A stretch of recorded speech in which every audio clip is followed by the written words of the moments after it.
Hi everyone, it's story time. This book, Percy Jackson and the Greek Heroes by Rick Riordan, is what we're going to be reading today, and we're going to be reading the chapter about Perseus. Okay, and this is a picture clearly of Hercules killing the Hydra. He's whacking off a head here, but the problem is every time you whack off a head of the Hydra, two more grow in its place.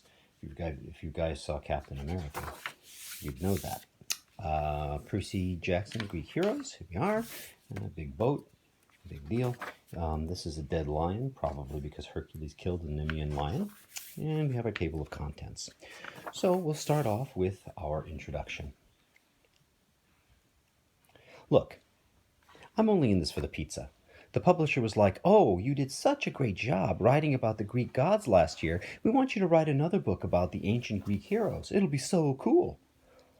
And I was like, "Guys, I'm dyslexic. It's hard enough for me to read books." Then they promised me a year's supply of free pepperoni pizza, plus all the blue jelly beans I could eat. I sold out. I guess it's cool if you're looking to fight monsters yourself. These stories might help you avoid some common mistakes, like staring Medusa in the face or buying a used mattress from a dude named Krusty. But the best reason to read about the old Greek heroes is to make yourself feel better. No matter how much you think your life sucks, these guys and gals had it worse. They totally got the short end of the celestial stick. By the way, if you don't know me, my name is Percy Jackson. I'm a modern-day demigod, the son of Poseidon. And I've had some bad experiences in my time, but the heroes I'm going to tell you about were the original, old-school hard luck cases. They boldly screwed up where no one had screwed up before. Let's pick 12 of them. That should be plenty. By the time you finish reading about how miserable their lives were, what with the poisonings, the betrayals, the mutilations, the murders, the psychopathic family members, and the flesh-eating barnyard animals, if that doesn't make you feel better about your own existence, then I don't know what will. So get your flaming spear. Put on your lion skin cap, polish your shield, and make sure you've got arrows in your quiver. We're going back about 4,000 years to decapitate monsters, save some kingdoms, shoot a few gods in the butt, raid the underworld, and steal loot from evil people. Then for dessert, we'll die painful and tragic deaths. Ready? Sweet. Let's do this. And this is a picture of the map of what Greece used to look like.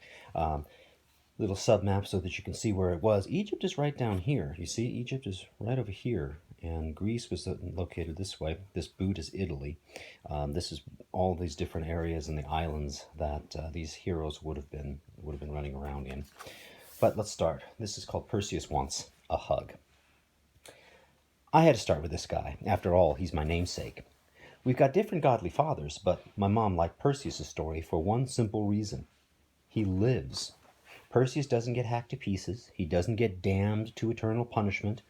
As far as heroes go, this dude gets a happy ending. Which is not to say that his life didn't suck. And he did murder a lot of people, but what are you going to do?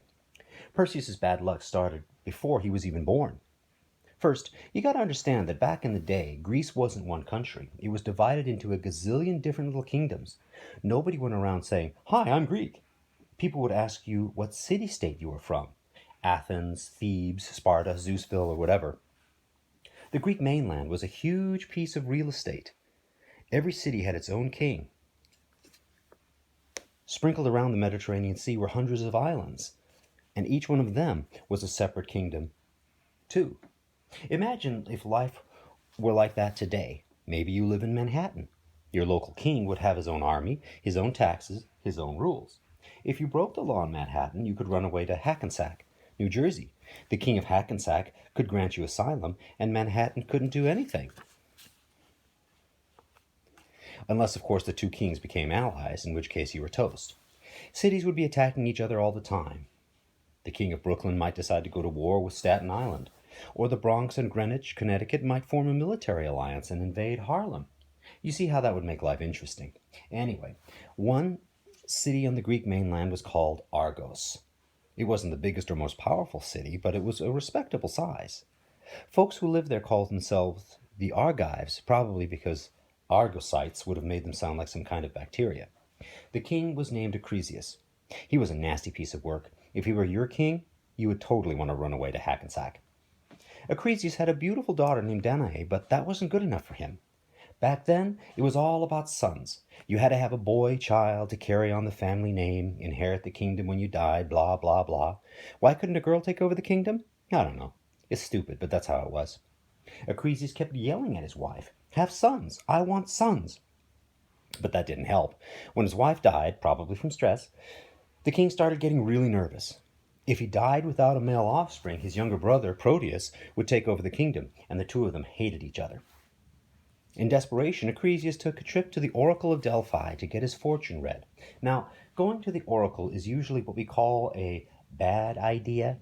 You had to take a long trip to the city of Delphi and visit this dark cave at the edge of town, where a veiled lady sat on a three-legged stool, inhaling volcanic vapor all day and seeing visions.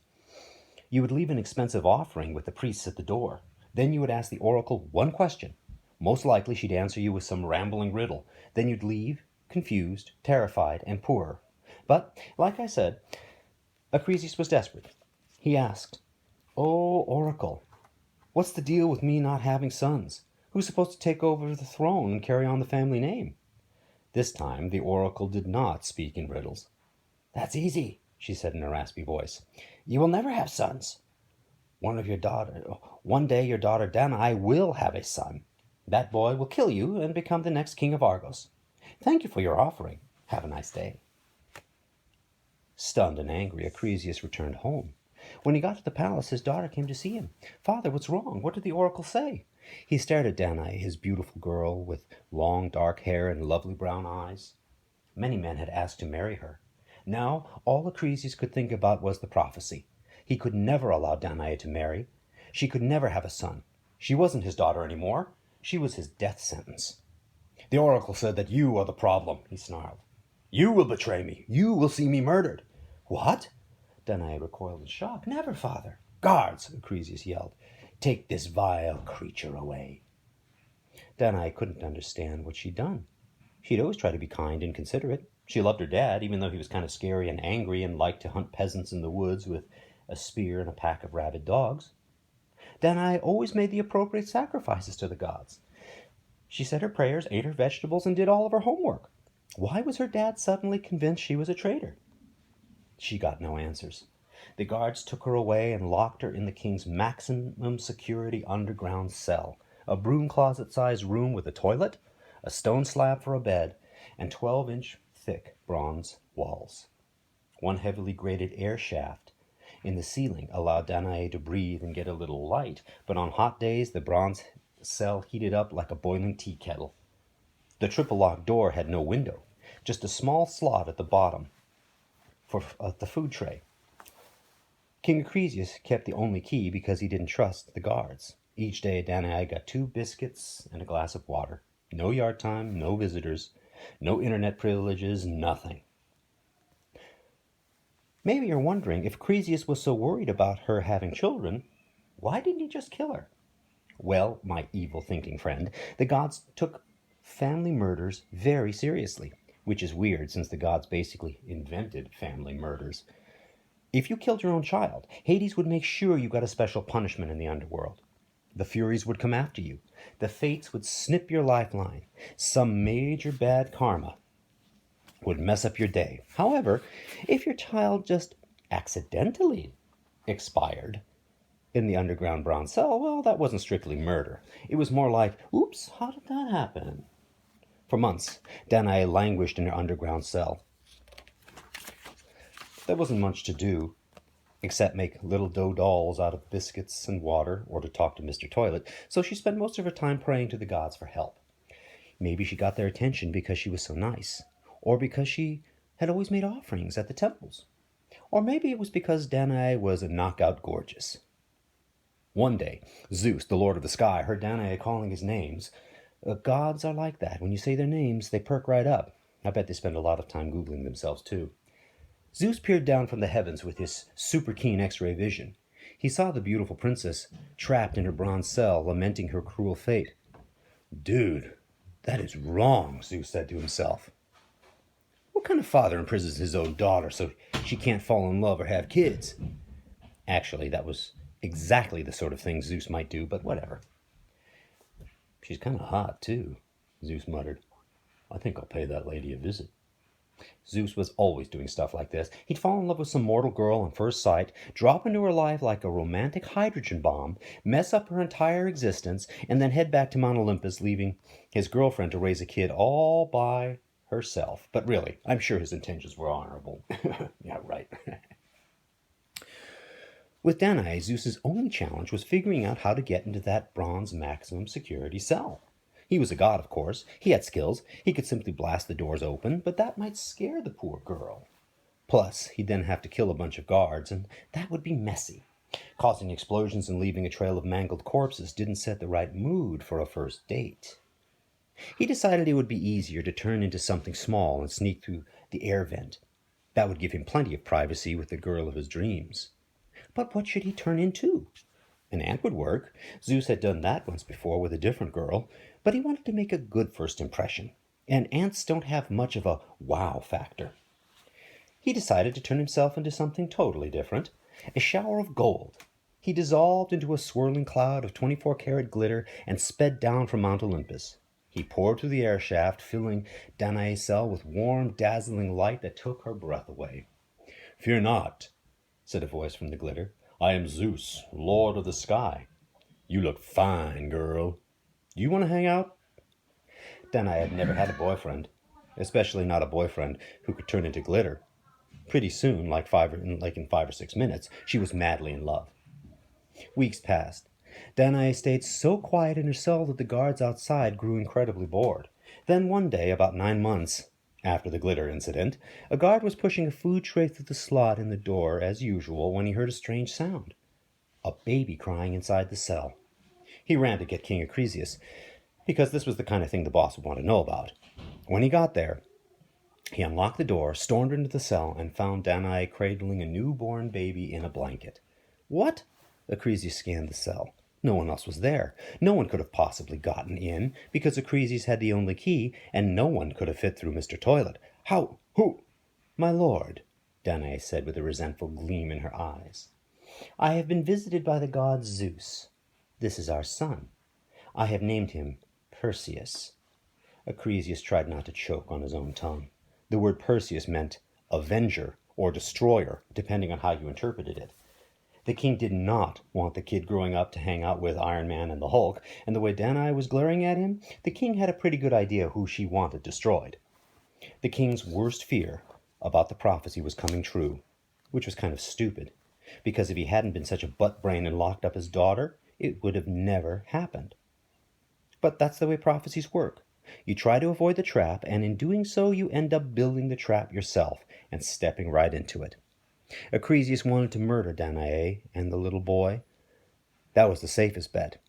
But there was that whole taboo thing about killing your family. Annoying detail. Also, if Danae was telling the truth and Perseus was the son of Zeus, well, angering the Lord of the universe wasn't going to help Acrisius' life expectancy.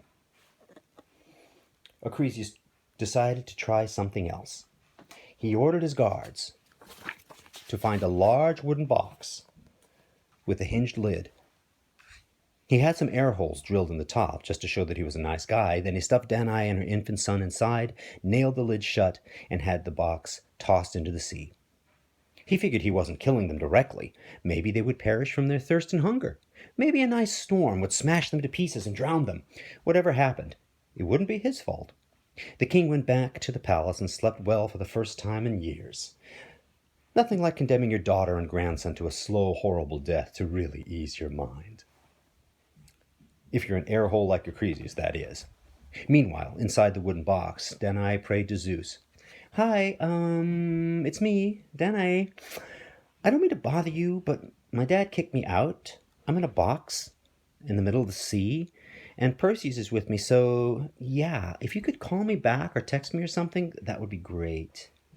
Zeus did better than that. He sent a cool, gentle rain that trickled through the air holes and provided Danae and the baby with fresh water to drink. He persuaded his brother, the sea god Poseidon, to calm the waves and change the currents so the box would have a smooth journey. Poseidon even caused little sardines to leap onto the box and wriggle through the air holes so Danae could enjoy fresh sushi. My dad Poseidon is awesome that way. So instead of drowning or dying of thirst, Danae and Perseus survived fine. After a few days, the SS wooden box approached the shore of an island called Seriphos, about 100 miles east of Argos. Danae and the baby still might have died because that box lid was nailed shut tight. Fortunately, a fisherman named Dictys happened to be sitting on the beach mending his nets after a hard day of pulling in the fish. Dictys saw this huge wooden box bobbing on the tide and thought, "Whoa, that's weird." He waded into the water with his nets and hooks, and he dragged the box to the beach. "I wonder what's inside," he said to himself. "Could be wine or olives or gold." "Help!" said a woman's voice inside the box. "Wah!" cried another tiny voice from inside the box. "Or people," Dictys says. "It could be full of people." He got out his handy fishing knife and carefully pried off the top of the box. Inside sat Danae and baby Perseus, both of them grubby and tired and smelling like day-old sushi, but very much alive. Dictys helped them out and gave them some bread and water. Oh boy, Danae thought, more bread and water. The fisherman asked Danae what happened to her. She decided to go light on the details. After all, she didn't know where she was, or if the local king was a friend of her dad's. For all she knew, she landed in Hackensack. She just told Dictys that her father had kicked her out because she'd fallen in love and had a child without his permission. "Who's the boy's father?" Dictys wondered. "Oh, Zeus?" The fisherman's eyes widened. He believed her immediately, despite Danae's grubby appearance. He could tell she was beautiful enough to attract a god, and from the way she talked and her general composure, he guessed she was a princess.